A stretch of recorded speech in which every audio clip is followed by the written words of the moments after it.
नमः सिद्धेभ्यः।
अनंतानंद सिद्ध परमेष्टि भगवान की जय।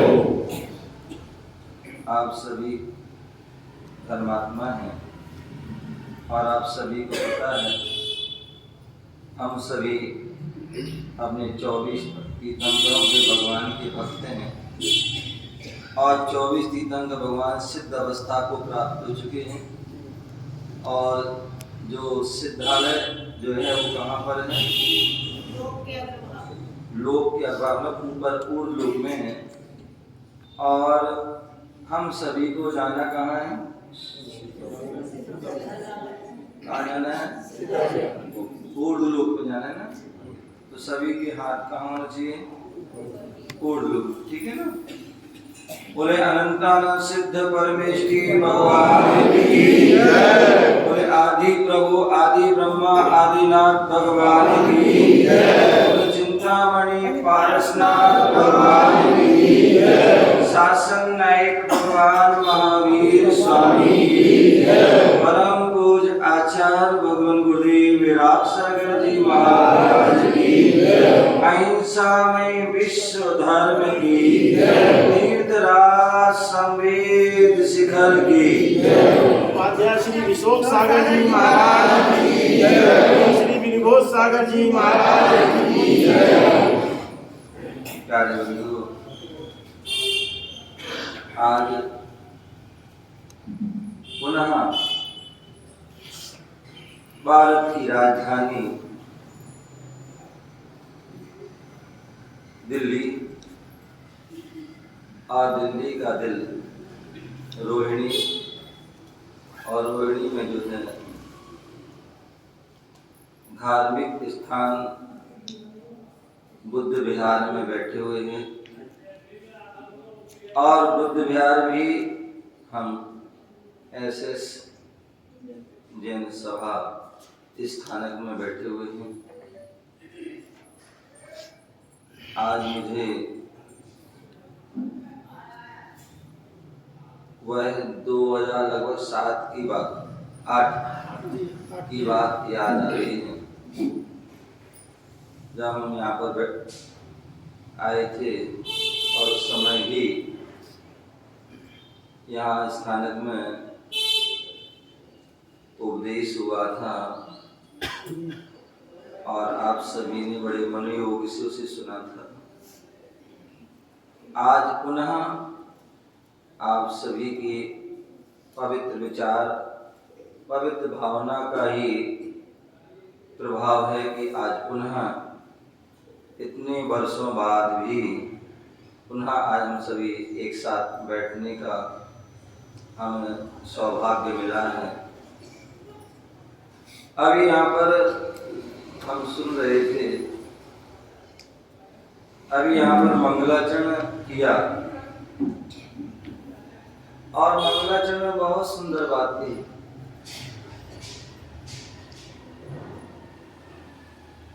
जो भगवान महावीर स्वामी हमारे जिन शासन नायक हैं, वर्तमान में हम उन्हीं के शासन काल में रह रहे हैं और उन्हीं भगवान महावीर स्वामी का 2550वां निर्माण महोत्सव हम सभी पूरी जैन समाज और पूरी जैन समाज ही क्या, जैनेतर भी और पूरा देश ही क्या, पूरा जो है विश्व उन भगवान महावीर स्वामी के जो है उस 2550 निर्माण महोत्सव को हम मना रहे हैं। और अभी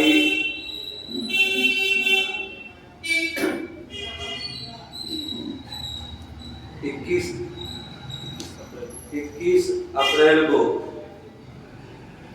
हम सभी ने अपनी एकता का, अखंडता का परिचय देते हुए भारत मंडप में बहुत विशाल कार्यक्रम किया, जिसमें चारों संप्रदाय के साधु और भक्तगण, श्रावकगण वहाँ उपस्थित हुए और हमारे देश के जो है यशस्वी प्रधानमंत्री की उनकी भी उपस्थिति वहाँ रही। उन कार्यक्रम में उन्होंने उस भगवान महावीर स्वामी के कार्यक्रम में उपस्थित होकर अपने आप को जो है पुण्यशाली समझा और भगवान महावीर स्वामी को वंदन किया, उनके गुणगान किया। ऐसा हम सभी भाई मना रहे हैं। वर्तमान में हम उन्हीं भगवान महावीर स्वामी का 2623वां जन्म कल्याणक महोत्सव भी मना रहे हैं। क्यों?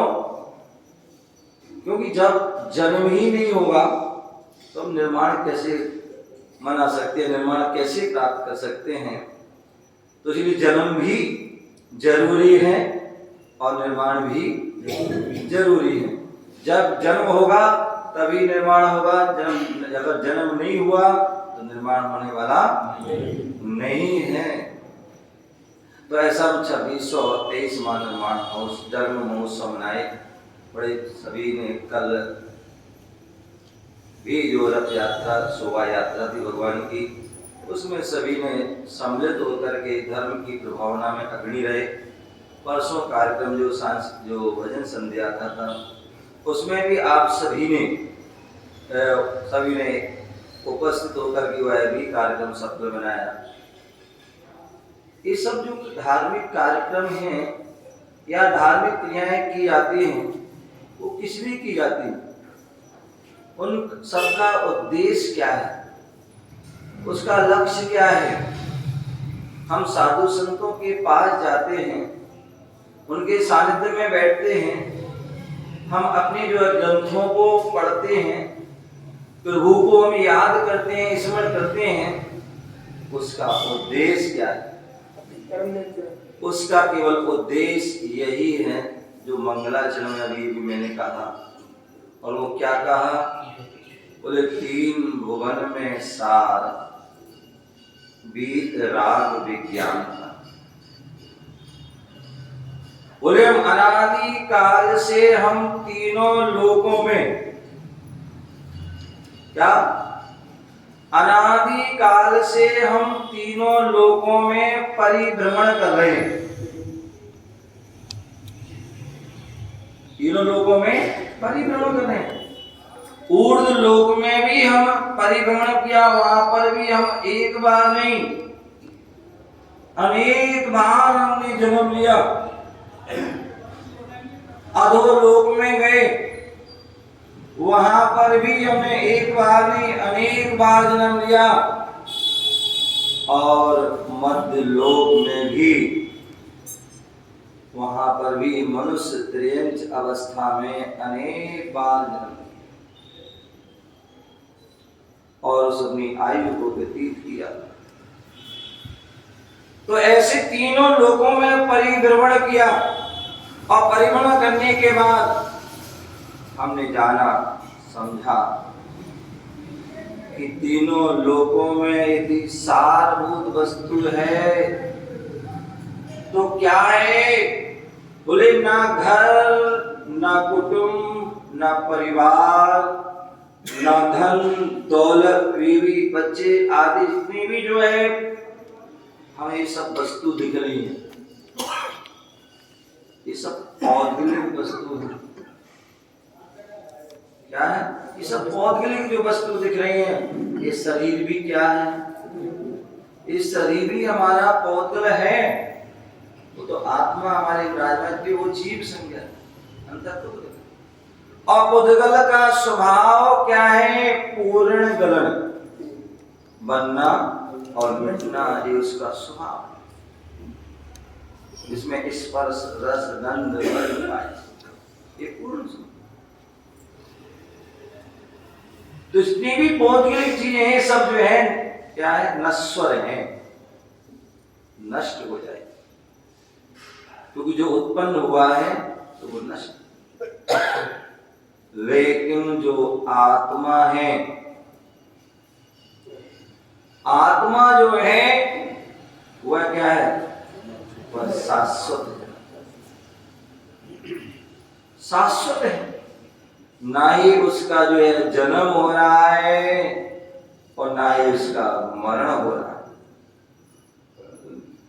ये जीव जो है अनादि काल से है और अनंत काल तक रहेगा। वो बात अलग है कि कर्मों के कारण हमें शरीर से बंधे हुए हैं, शरीर हमें धारण करना पड़ता है और छोड़ना पड़ता है। तो इसलिए जितनी भी जो वस्तु हैं ये कोई सार नहीं, ये सब जो है असार हैं। और असार को कोई ग्रहण नहीं करना चाहता। यदि कोई ग्रहण कर रहा है तो वह उसकी मूर्खता है, अज्ञानता है।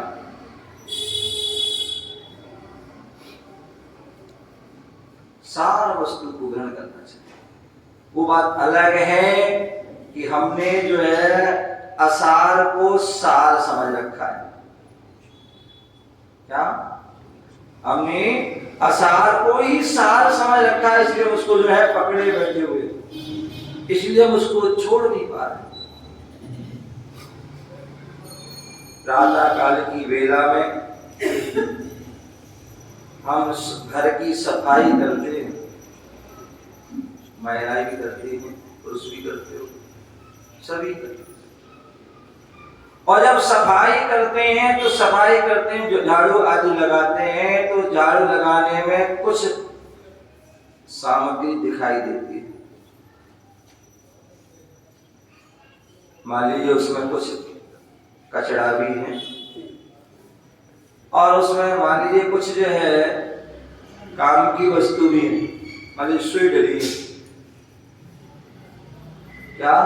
सुई डली है और कचरा भी। समझदार व्यक्ति क्या करता है? समझदार व्यक्ति जो होता है वह कचरे को अलग कर देता है और सुई को रख लेता है, क्योंकि उसे पता है कि जो है कचरा कोई काम का नहीं है, इसलिए फेंक देता है। और सुई जो है काम आ सकती है, इसलिए रख देता है। अब जो ना समझदार व्यक्ति होता है वो क्या करता है? वो जो है सुई को अलग कर देता है और कचड़े को रख लेता। तो शास्त्रों में उदाहरण मिलते हैं कि दो प्रकार के व्यक्ति होते हैं, एक चलनी जैसे होते हैं और एक सूपा जैसे होते हैं। चलनी जानते हो? माता जानती हो? विशेष रूप से आप लोग आटा छानते ना, छानते हो ना, ये वो वाला शक्ति वाला आटा, वो भी छानना पड़ेगा। खाना कोई भी है, आटा तो आटे ही है, उसको छानना पड़ेगा, छानना पड़ेगा। नहीं छानोगे तो आपको रोटी में खाने में मजा नहीं आएगा। तो जो आटा बोले जो है, हम आटे को जो है छानते हैं, किससे? छन्नी से छान। और छन्नी क्या करती है? छन्नी जो है उसका काम है, आटे को छान रहे हैं तो क्या करती है? वो आटे को नीचे गिरा देती है और छन्नी में क्या रह जाता है? क्या रह जाता है? उसका जो मोटा मोटा रहता है, हमारे यहाँ तो क्या बोलते हैं? जल्लोसन। यहाँ तुम्हारे क्या बोलते हैं? क्या? चौका। चौका क्या जो भी है।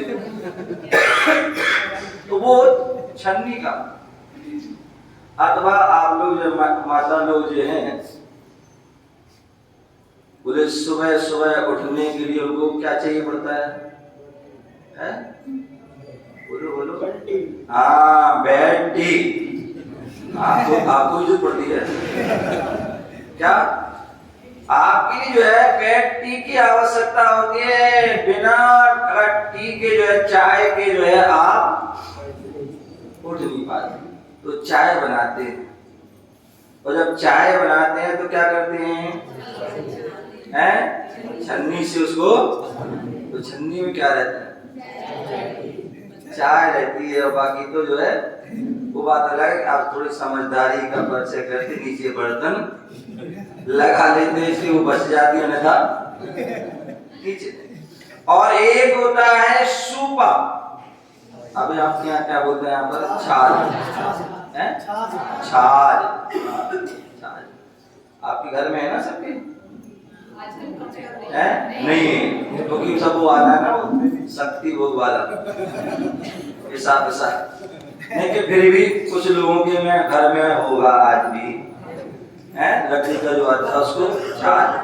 उसमें क्या होता है? छाछ होता है जो उसमें क्या करते हैं? गेहूं को जो है फटकते हैं। क्या करते हैं? गेहूं को फटकते हैं। जब उसको जो है तो क्या होता है? उससे जो कचरा जो है नीचे गिर जाता है और गेहूं आपके कहाँ रहते हैं? आपकी छाल। ये हमारे लिए जो है संकेत दे रहे हैं, संकेत दे रहे हैं कि हमारे लिए क्या छन्नी नहीं बनना है, हमें सूप बनना है। क्योंकि छन्नी जो है वो सार को ग्रहण नहीं करती, सार को छोड़ देती है और असार को ग्रहण कर लेती है। और छाल जो होता है वह असार को छोड़ देता है और सार को,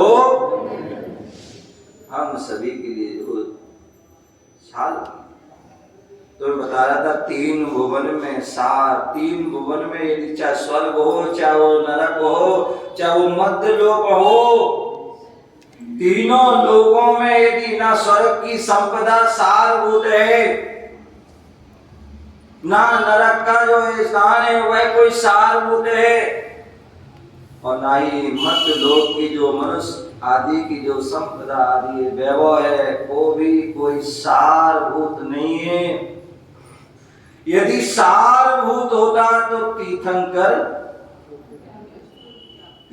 क्यों छोड़ते? जितने भी हमारे भगवंत हुए, संत हुए, वो क्या करते हैं? सारा राजपाट वैभव सब कुछ छोड़ देते। हम तो कुछ भी नहीं छोड़ पाते। कुछ भी नहीं है फिर भी नहीं छोड़ पाते हैं। और का तो इतना सारा राजपाट वैभव होता, चक्रवर्ती जैसे होते हैं जो 6 खंड के अधिपति, उतना सारा और सब कुछ एक जीरे तृण की समान वह छोड़ देते हैं, क्योंकि उन्होंने जान लिया है ये सब जो संपदा वैभव है ये सार नहीं है, ये असार है। और इसको हम पकड़े रहेंगे तो इससे हम संसार में ही घूमते रहेंगे, संसार के दुखों को ही भोगते रहेंगे। यदि हमें जो है अपने सारभूत वस्तु को ग्रहण करना है तो असार को छोड़ना पड़ेगा। मान लीजिए आप रास्ते में कहीं जा रहे हैं और आपके लिए कुछ कांच के टुकड़े मिल जाते हैं, आप क्या कर लेते हैं? दोनों हाथों में उसको उठा लेते हैं, उठाते ना है? कोई चमकीले, अरे अभी देखो, अभी यहाँ कुछ, अभी देखो कुबेर महाराज कोई आ जाए, कुबेर महाराज कोई आ जाए और अपने कुछ भी बटाने लग जाए हैं, तो तुरंत क्या होते पति उठाने लगते। अब वो चाहे वो कांच हो, चाहे वो जो है पत्थर हो, चाहे वो कुछ भी हो, तुरंत हम उसको उठाने लगते और उसको इतना उठा लेते हैं कि दोनों हाथ उनको भर लेते हैं। जेब हो तो जेब भी भर लेते हैं, झोली भर लेते हैं। और यदि आगे फिर पहुंचे हम, और आगे जब पहुंचे तो हमारे लिए कुछ जो है कीमती वस्तु दिखी। क्या दिखी? कीमती वस्तु दिखी। अब कीमती वस्तु दिखी है, अब क्या करोगे? कीमती वस्तु डली है, सामने डली है, अब क्या करोगे? यदि आपको जो है उनको चाहिए है तो आपको ये हाथ वाली को खाली करना पड़ेगा, तभी जो है आप उसको कीमती वस्तु दे पाओगे। यदि आप हाथ के खाली नहीं करोगे तो वो आपको मिलने वाली, और हाथ की खाली तब कर पाओगे जब आपको समझ में आ जाए ये क्या है, ये कोई सार नहीं है। वो सार तो एक इसकी कोई कीमत नहीं, कीमत तो उसकी है। उसी प्रकार हमारे जीवन में अनादि काल से जो है कर्मों के कारण जो है हमने असार रूप वस्तुओं को पकड़ रखा है। राग क्या है माताओं? राग क्या है? राग क्या है? सार है कि असार है? द्वेष क्या है? मोह क्या है? सोच समझ के बोलना। हाँ, ऐसनी की उठाई थी वो तलुआ से मार दी, वही कह सकता है जो सब कुछ छोड़ने वाला हो। अन्यथा यहाँ मुंह से तो हम कहते रहते हैं कि सब आसार है? क्या है? सब आसार है, और पूरे पकड़े रहते, जकड़े तो रहते हैं, छोड़ते कुछ भी नहीं। तो ऐसे नहीं, हम संतों की बातें सुनते हैं, गुरुओं की बात सुनते हैं, तो उसका उद्देश्य हमारा यही होता है कि जो उनकी सारभूत वस्तुओं को ग्रहण कर लें, और जो हमारे अंदर असार रूपी जो है राग है, जो भरा पड़ा हुआ है, जो देश पड़ा हुआ है अनादिकाल से, उसको अलग कर दे। क्यों? क्योंकि जब तक राग और देश को अलग नहीं करोगे तब तक तुम्हें वैराग होने वाला नहीं, तब तक वैराग होने वाला नहीं है। फिर कितनी भी आप जो है मंदिर जाइए, कितने भी आप जो स्थानक में रहिए, जाप कीजिए, पाठ कीजिए, लेकिन यदि राग द्वेष नहीं छूटा तो सब बेकार है, सब बेकार है। हमारी सारी जो है मंदिर में जाना, स्थानक में जाना, जैन भवन में जाना, कोई अपने आप में भी जाना, इन सब का उद्देश्य है क्या? कि राग द्वेष से हम परे हो जाए। ना राग करो ना द्वेष करो जिन आज्ञा, ना राग करो ना द्वेष करो जिन आज्ञा, आज्ञा और में धरना अच्छा लगता है, आज्ञा और में धरना अच्छा लगता है। बोले भगवान की इस जो है महावीर 24 भगवंतों का, सभी गुरुओं का यही कहना है कि ना राग करना है ना द्वेष, क्योंकि राग द्वेष एक मथानी है। क्या है? राग द्वेष मथानी है। मथानी जानते ना है? आजकल मथानी कहाँ है घर में? आजकल तो मिक्सी आ गई है, पुरानी चीज सब चलेगी, लेकिन कुछ कुछ घर में हो सकता है फिर भी है मथानी हो, छोटे रूप में क्या करते हैं उसको नहीं तो पहले वो मथानी होती थी जहाँ जो है मठा को है। तब देखिए हमारी प्राचीन जो जितनी क्रियाएं हैं हम सब करते थे तो व्यक्ति स्वस्थ रहता था, फिर उसे योगा की जरूरत नहीं पड़ती थी। आज क्या? आज वह उस मथानी को बंद कर दिया, इसलिए वो अब वो एक्सरसाइज करो ये वाली है।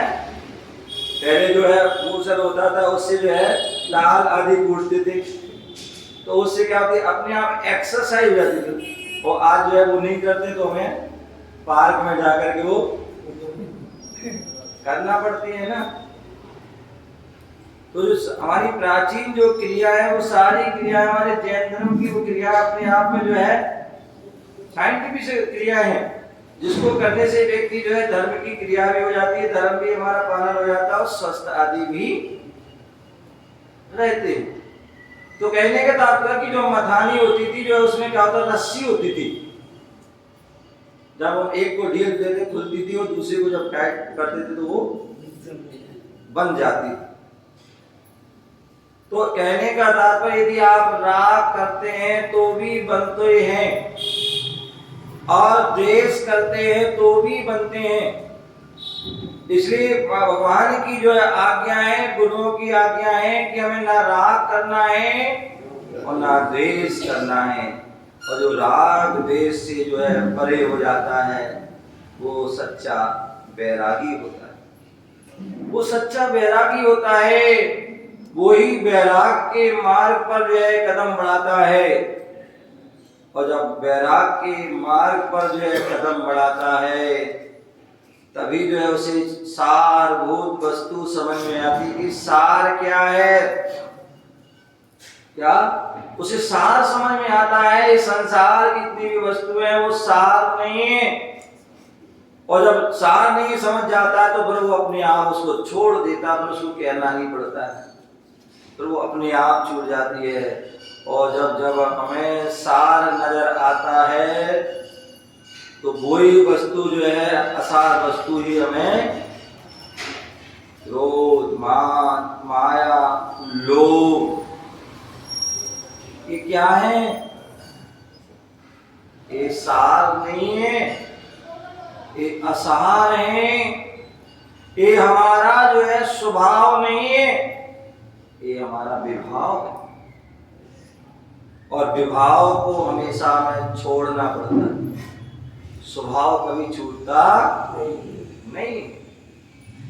तो जो क्रोध है, मान है, माया है, लोभ है, ये जो चार कसाय हैं, और ये चार कसाय में से कोई भी एक भी कसाय है तो वो हमारे जो है चतुर्गति में भ्रमण कराती रहती है।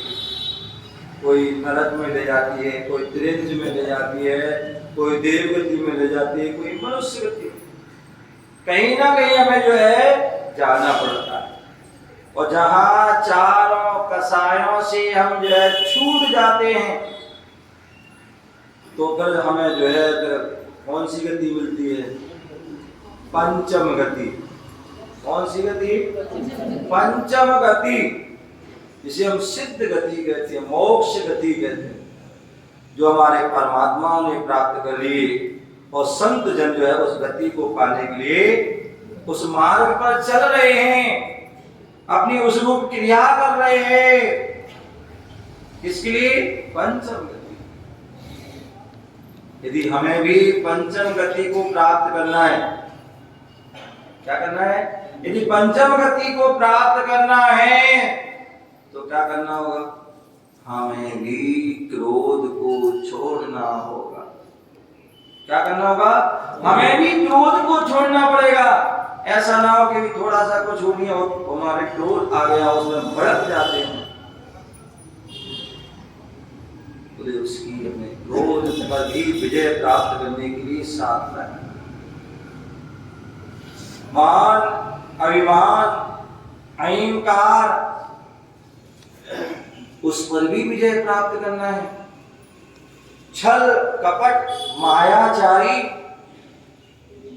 इन पर भी विजय प्राप्त करना है।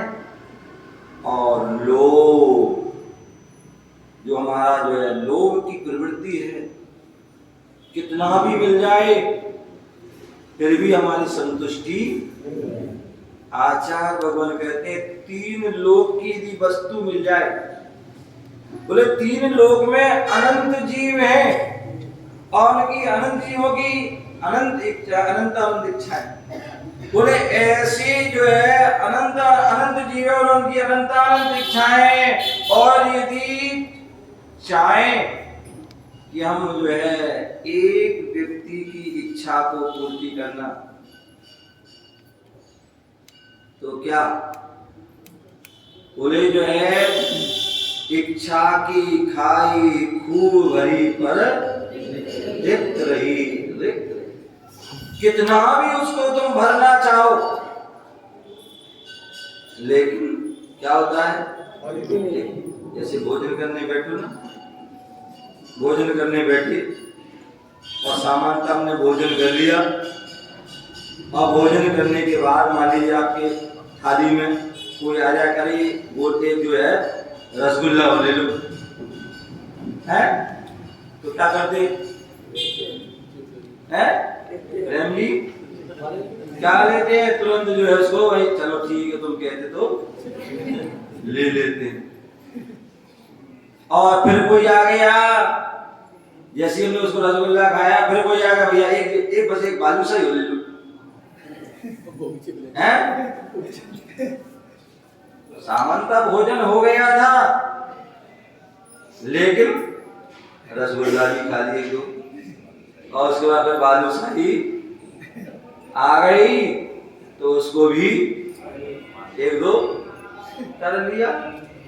फिर कोई आ गया कि बड़बड़िया जो मलाई वाला, क्या है? मलाई वाला जो है दूध आ गया है, इसको भी ले लो भाई, बड़ा अच्छा लगा, चलो भाई अब कह रहे हो ज्यादा तो उसको भी ले लिया।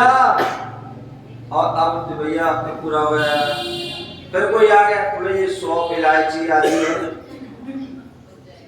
है, ये ले लो, तो फिर वो भी। और फिर थोड़ी देर बाद फिर कोई आ गया, अरे भोजन तो हो गया, अब फिर चाय और पी लो, हैं? तो क्या जितना आता जा रहा और जो चारा हो, कभी इच्छा हमारी पूरी, ये हमारी लोक की प्रकृति। बोले हमारे लिए इसी पर, इन चारों पर ही विजय प्राप्त करना है। बोले उपवास करना बोले सरल है, एक आसन करना सरल है, आम्ल कर लो वो भी सरल है, कितनी भी तुम तपस्या कर लो, वो हालांकि सब कठिन है लेकिन फिर भी वो सरल है। यदि कठिन है तो राग द्वेष पर विजय प्राप्त करना, यदि कठिन है तो कसायों पर विजय प्राप्त करना कठिन है। यदि हमने उन कसायों पर विजय प्राप्त कर ली तो आप उपवास भी ना करो तो कोई जरूरत नहीं, फिर कोई विशेष तपस्या करने की जरूरत नहीं। इसका मतलब छोड़ नहीं देना भैया तपस्या। इन लोगों को बोले महाराज ने कहा था वो भी जब आप यथायोग कीजिए। इन सारी क्रियाओं करने का उद्देश्य हमारा केवल याद रखिए कि हम जो भी, चाहे हम स्वाध्याय कर रहे हो, सामय कर रहे हो, पाठ कर रहे हो, पूजन कर रहे हो, उपवास आदि जो भी क्रिया कर रहे हैं, इन सब का उद्देश्य है कि जो हमारे अंदर दोष हैं, हमारे भगवान कैसे होते, वीतरागी सर्वज्ञ हितोपदेशी होते। कैसे होते हैं? वीतरागी सर्वज्ञ हितोपदेशी होते। जो वीतरागी, जिनके जो है बीत गया है राग, वो वीतरागी, तो उनके अंदर जो 18 दोषों से रहित हैं, एक भी उनको जो है दोष नहीं, इसलिए वो वीतरागी हैं। और हम क्या हैं? रागी है और वितरागी भी है। रागी तो है ही, उसके साथ साथ इसका विशेष राग है और एक संसार। तो इसलिए जो है हमें जो है वीतरागी बनना है तो राग द्वेष, क्रोध, मान, माया, लोभ से बचना है। तो सबसे बड़ी यही साधना है कि हम अपने जो अंदर जो विकार हैं उनसे जो है उनको दूर करें। पाप हैं, उन पाप आदि जो है हिंसा, झूठ, चोरी, कुशील, परिग्रह, इनसे भी बचें हम, बाहर से भी बचें और अंतरंग से भी बचें। यही हमारी सबसे बड़ी साधना है। हम चल रहे हैं तो चलते समय किसी जीव की एक जो है अनावश्यक ना चलें, जितनी आवश्यकता उतना चलें, और चलते समय भी क्या करें? देख करके चलें। जैसे साधु चलते ईर्ष्या समिति से 4 हाथ जमीन को देकर, ऐसे हम भी चलें तो हम हिंसा से बच सकते। झूठ अनावश्यक ना बोले, जो भी बोले कम से कम बोले और सत्य बोले। चोरी, किसी की रखी हुई, पड़ी हुई, भूली हुई, बिना दी वस्तु को ग्रहण, कुत्सित विचार न रखें, किसी के प्रति कोई गलत भावना, विषय वासना की भावना, अनावश्यक परिग्रह ना रखें। जितना आवश्यक है परिग्रह, परमाणु द्रव्य का श्राप।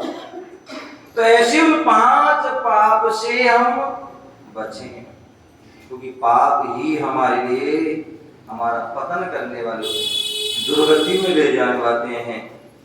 तो इसलिए उन पाप से हम बचें, जो सप्त व्यसन आदि हैं उनसे बचें। यही हमारी साधना है और यही साधना हमारे लिए कहाँ ले जाती है? बोले 3 भुवन में सार वीतराग विज्ञान। कहाँ पर? जो वीतराग विज्ञान है, जहां पर भेद विज्ञान है, जहां पर विशेष ज्ञान, केवल ज्ञान की प्राप्ति हो जाती है, ऐसा वह विशेष ज्ञान वीतराग विज्ञान। और ये वीतराग विज्ञान ये तभी प्राप्त होगा जो मैंने ये बात बताई, जो असार रूप वस्तु है उनको छोड़ दोगे, और सार रूप वस्तु है व्रत, नियम, संयम को हम धारण करते हैं, रत्नात्रय को धारण करते हैं। हमारे साधु संत रत्नात्रय के धारी होते हैं, सम्यक दर्शन, सम्यक ज्ञान और सम्यक चारित्र। ऐसे वो रत्नात्रय के धारी होते हैं। और जो रत्नात्रय को धारण करता है ऐसा वैरागी ही उस वीतराग विज्ञान को प्राप्त करता है, विशेष ज्ञान को प्राप्त करता है, केवल ज्ञान को प्राप्त करता है। शिव स्वरूप शिव का जब वह उस वीतराग अवस्था को प्राप्त हो जाता है तो फिर ध्यान रखना, फिर वो संसार में नहीं भटकेगा। फिर वह शिव स्वरूप, शिव का जो स्वरूप है, मोक्ष का जो स्वरूप, सिद्धों का जो स्वरूप है, जो कर्मों से रहित अवस्था है, अष्ट गुणों से जो सहित अवस्था है, जो सिद्धालय की जो अवस्था है, तीन लोक की अग्रभाग की जो अवस्था है, वो शिव स्वरूप शिव का है, सिद्ध का आकार है। और ऐसे उस शिव स्वरूप को क्या करते हैं? नमो त्रियोग समार। बोले जैसे जो है हम जिनको देखेंगे, जैसी हम संगति करेंगे, जैसी हम भावना पाएंगे, वैसी हमें वह प्राप्त होता है। यदि हमने परमात्मा की संगति करी, संतों की संगति करी, जिनवाणी देव शास्त्रों की संगति करी, उनकी पवित्र भावना भाओगे तो वही हमें प्राप्त। भावना भवनाशिनी और भावना भववर्धिनी। यदि हम अच्छी भावना भाई तो हमारे भाव जो है नष्ट हो जाएंगे, और बुरी भावना भाई तो भाव बढ़ जाएंगे। तो इसलिए जो हमें करना है पवित्र भाव। तो नमो त्रियोग समार, केवल तीनों योगों को संभालना है।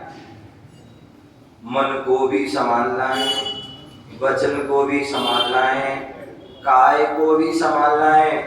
क्योंकि जितने भी जो है कर्मों का आश्रव बंध आदि होता है, पाप क्रिया होती है, तो वह मन वचन काय से होती है। और जितनी भी शुभ क्रिया होती है वह भी मन वचन काय से होती है। हमें प्रयोग करना आना चाहिए कि हम प्रयोग कैसे करें। मन को यदि हमने वो है अच्छे कार्यों में प्रयोग कर लिया तो उसका सदुपयोग हो जाएगा, और अन्यथा उसके संस्कार अनादि काल के क्या है? खोटे कार्यों के सोचने के, खोटे कार्य को बोल वचनों को बोलने और खोटे कार्यों को करने के संस्कार के अनादि काल से हैं। तो इसलिए जो है हमारे लिए जो है हमें सोचना है, विचार करना कि हमें कहाँ ले जाना। यदि हमने उसको सत का अच्छे कार्यों में लगा दिया, हमने मन की बात करी थी, तो मन कहीं पहुंच रहे हैं कि जो है मन वचन काय को हमें एकाग्र करना है, अच्छे जो है शुभ क्रियाओं में लगाना है, शुभ उपयोग में लगाना है, तभी जो है हम शुद्धोपयोग में पहुंच पाएंगे। अन्यथा हम जो है उपयोग को कारण लगाते हैं अशुभ में। अनादि काल से अंत जो है आज दिन में 24 घंटे होते हैं, 24 घंटों में जो है अधिकांश जो है समय हमारा दुरुपयोग में जाता है, अशुभ उपयोग में जाता है। और अशुभ में अशुभ हमारा उपयोग करता है, मन में अशुभ सोचते हैं, वचन से अशुभ बोलते हैं, काय से अशुभ क्रिया करते हैं, इसलिए पाप का अर्जन ही करते रहते हैं। बहुत कम समय हमारा शुभ उपयोग में जाता है। और मुख्य रूप से तो हमारे साधु संत होते हैं, उनका ही उपयोग जो है शुभ में लगता है, और इसलिए वो शुद्ध उपयोग में जाते हैं और शुद्धोपयोग में जाकर के उन कर्मों की निर्जरा कर देते हैं। हम शुद्धोपयोग में पहुंचे या ना पहुंचे, शुद्धोपयोग में पहुंचे या ना पहुंचे, कम से कम शुभ उपयोग में तो लग जाएं और अशुभ से बच जाएं, तो भी आप जो है जीवन के सार को समझ लोगे और अपने जीवन को सारभूत बना लोगे। और अपने एक दिन ऐसा आएगा कि हम जो है अरहंत, संत और अरहंत और सिद्ध अवस्था को भी प्राप्त करके अपनी आत्मा को जो बहिरात्मा नहीं अपितु अंतरात्मा और परमात्मा भी बना देंगे और अपने जीवन को श्रेष्ठ बना देंगे। इसी भावना से अब आपको विचार करना है कि हम अपने जीवन को कैसे श्रेष्ठ बनाएं, तो उसके लिए उस ओर अपने कदम बढ़ाएं। हमें वीतरागता को प्राप्त करना है तो हमें इनसे राग, द्वेष आदि दोषों से बचना होगा और अपने साम भाव, समता भाव, सरल भाव, सहज भाव, ऐसी वह उस स्वरूप को प्राप्त करना है, उसकी अभ्यास करना है, उसकी साधना करना है, तो निश्चित ही हम अपने उस लक्ष्य को प्राप्त कर सकते हैं। आप सभी के लिए यहाँ की सभा है, समाज है, उन सभी के लिए बहुत बहुत मंगल आशीर्वाद। इसी तरह से हम साधु संतों का समागम करते रहेंगे, उनकी संगति प्राप्त करें, उनके सद उपदेश को प्राप्त करें और उन उपदेश को प्राप्त करके हमें केवल इस कान से सुन करके इससे नहीं निकालना है या इससे सुनकर के यहाँ से नहीं निकालना है, अपितु इनसे सुनकर के अपने अंतस्थ कर लेना है और तभी हमारा जीवन सफल होगा। इन्हीं सही भावना से बहुत बहुत बड़ा जय बोलो महावीर भगवान की जय।